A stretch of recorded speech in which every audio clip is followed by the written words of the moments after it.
বজ্রপাত গাছপালা বা বিদ্যুতের খুঁটির নিচে আশ্রয় নেওয়া যাবে না। ধান ক্ষেত বা বড় মাঠে থাকলে তাড়াতাড়ি নিচু হয়ে যেতে হবে। বজ্রপাত হওয়ার উপক্রম হলে কানের আঙুল দিয়ে চোখ বন্ধ করে নিচু হয়ে বসতে হবে, কিন্তু মাটিতে শুয়ে পড়া যাবে না। বাড়ির ছাদ কিংবা উঁচু স্থানে থাকলে দ্রুত সেখান থেকে নেমে যেতে হবে।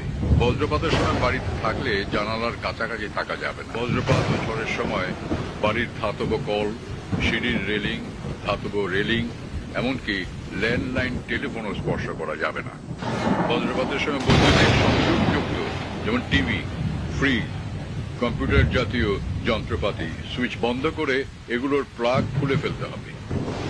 বজ্রপাতের সময় নদী, পুকুর, জলাবদ্ধ কোনো স্থানে থাকা যাবে না। কয়েকজন মিলে খোলা কোনো স্থানে থাকাকালীন সময় বজ্রপাত শুরু হলে প্রত্যেককে 50 থেকে 100 ফুট দূরে সরে যেতে হবে।